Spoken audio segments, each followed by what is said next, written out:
We mentioned in a previous video that we have a permaculture coach, and we just went over the plans with her, and now we have to go map out the area that we're going to start laying things out. Somewhere there on the other side of the pond. Somebody got a new toy.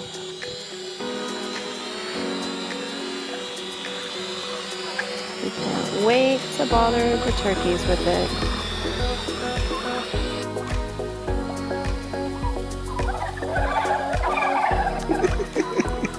Here is the location where we're going to put our fruit orchard at. And right here in the front area facing the pond is going to be a gate. And then we're possibly going to have a gate somewhere on the south side. And she gave us a good idea of possibly putting like a shed for our tools when we're harvesting or have to tend to the permaculture fruit orchard out here. So what we want to do is we want to kind of stake out the place, like Mrs. Naked Gardener saying, to kind of see where it's going to be fall at from the borders. And we're probably going to have to put a fence around it. Maybe just like a temporary fence for the time being, just to keep other animals out, because these are going to be young fruit trees and we don't want any neighboring animals, wild animals, trying to get them. I just cut this grass yesterday and I'm admiring it because it's beautiful, fresh cut.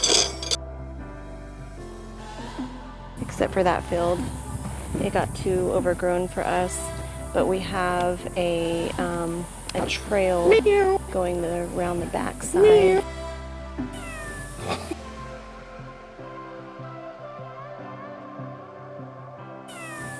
That's an interesting looking tool.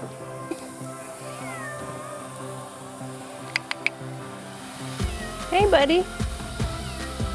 What? What? He's such a scaredy cat. Meow. Oh.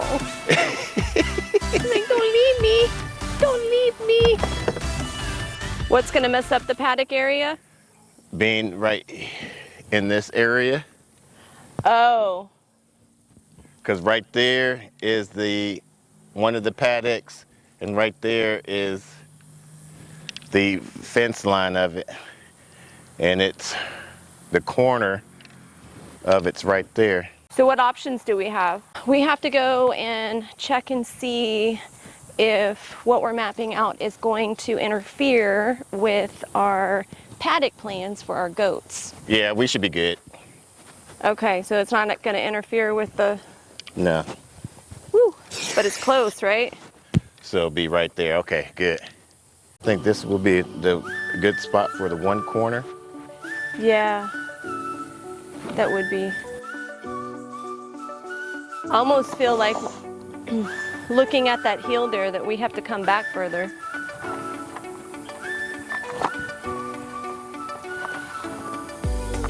This is 65 right here.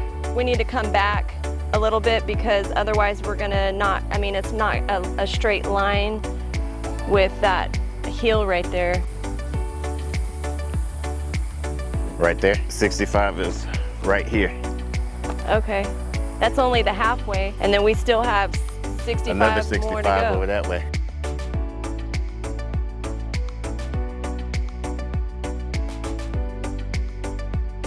Is that 130 feet right there? I want it to look as straight as possible. Hang on, let me see. Yeah, that's like straight back from me.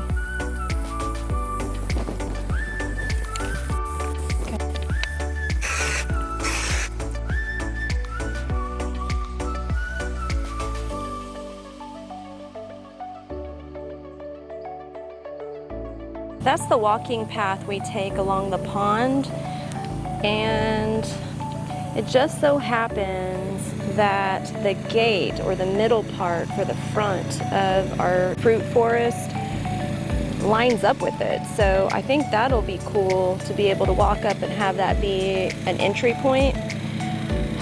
Now that he's cleared out that corner, I need to go mark it up.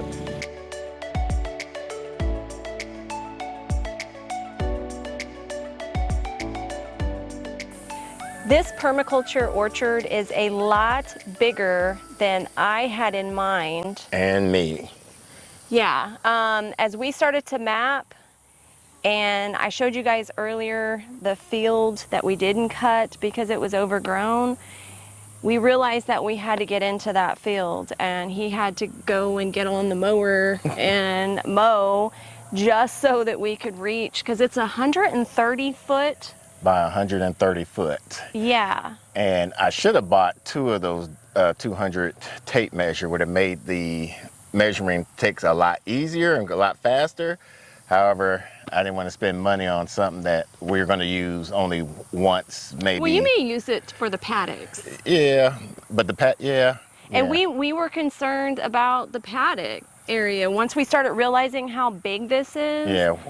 And I'm starting to like already calculate in my head how expensive the fencing's gonna be. Yeah. To go around that. Yeah, and it was crazy because when we first did the south side of the orchard here, that we realized, I started looking at where I did a pre-measurements of the paddock, and I was like, we might have to take a measurement off of the south side of the paddock area to make sure it doesn't fall into the orchard stuff. Otherwise, we would have to push it over more to the north side, which is going to mess up the sheep paddock.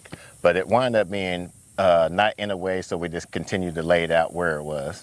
Now, this is us planning, like we are laying out our plans. This is not something that's going to happen overnight. But this is really helping us get a visual and prepare. Comment down below and let us know if you've had to do something like this on your new land when you've started out a project. Not all of us like have just had what we wanted when we move into it. Like we're having to create our vision here. Yeah. Here, our coach showed us she would like us to do the orchard. We're going to have a trellis here, and we're going to have a grape orchard trellis, vineyard thing right here. And then off onto the corners of both property, we're going to have like citrus trees, I believe. We'll put the map up there to kind of give you a long line what's going on. And then out here in the middle, about right here is like in the middle. So all of this is going to have to go. We'll probably just burn this. We have to remove that dead trunk right there. But right here is where Mrs. Nikki Gardner's bee apiary, whatever. I don't know why they just don't say bee colony. But anyway. Well, it's going to be where I set up my bee thing. Yeah, your bee thing. And surrounding it, we're going to have a lot of pollinators like the echinaceas and different types sunflowers, different types of pollinators, plants that will help with the bees pollinating. And then on the south side, this is the south side, and this is where we're going to put another 6-foot opening. And I believe this should be a good opening just in case if later on if we get any type of other equipment or we need to bring our lawnmower to, since right now mulch is hard to find, we're probably going to have to cutting around the guilds and things of that nature. So it'd be easy for us to be bringing our lawnmower in. On the far end around this area, she was kind of proposing that we put like a shed, a little garden shed, where we put all our tools at. And we agree with that. Yeah, because that way it frees up a lot of the clutter in the shop area. If we could put something out here to where we can get our tools, and it would be nice either from that end or probably from this end, we'll put a frost freeze spigot, so that coming out for our water cistern, so that way we can water our plants and maybe put some irrigation system out here, and then we'll also be able to get the water out to some of the goats that's going to be out in that area, put another frost freeze hydrant somewhere off in that area, so that way we can get the water out to the sheeps as well. Now looking around here right now that I'm starting to get a better idea of where things might go, Where are you proposing this cistern, like this future? I'm thinking right in back of this mound here.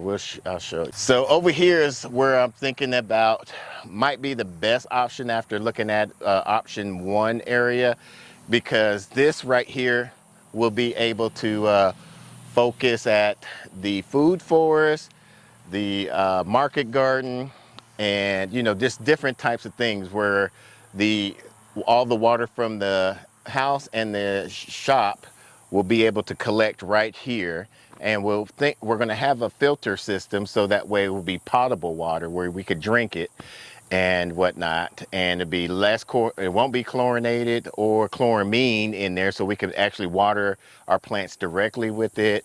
So I mean, I think it would be a best somewhere around this area if possible that we can put it at. What do you think? Functionally, from what I'm hearing from you, because this is the first time I'm hearing this too, even proposed in this area. You haven't brought it up to me at all. Functionally, I'm liking the reasoning for it. Now, aesthetically, it's not going to be pleasing to me at all. Yeah, but the good thing about it, like if we get a lot of rain like we've had this previous year, with it being right here, we can have the overflow. If it does happen to get overflow, go straight into the pond. Yeah, logically, I like this idea. Yeah. Let's look at what aesthetically what I like. So about what dimensions is a 30,000 gallon? That one I don't know, but I know we have to have like, I think it was like a 3-foot clearance all around for where no obstruction. So whatever the dimension is, plus 3 feet all the way around it. Yeah, and the reason why I would like it, this was my first option, because it's going to be away from everything, and it'll be right next to the when it's time to breed our goats or sheep, it'll be able to get them some water, still be able to to have a frost-free hydrant out here over at the food forest area. The only problem will be getting it all the way out there, but we'll just have to do a longer trenched area. Pros and cons, like what is the con, aside from us having to have a longer thing? Because to me, like that barn right there conceals it, because they're not cute. I mean, you could get them color coded, and there's a green option, but there's mostly going to be this color. This color was the less expensive, since I'm not really concerned about the color of it. We just want it dark so that we don't have algae issues, right? Well, it's going to be concealed like this. Plus, it's going to have a black liner What inside. do you mean, like this? The color of the tin. Oh, yeah, yeah. Yeah, I forgot. it's going to have that vinyl tin color. Then you're going to have a black vinyl lining inside of it, so okay. You won't have to worry about any algae. Okay, but what's the major negative about having it here?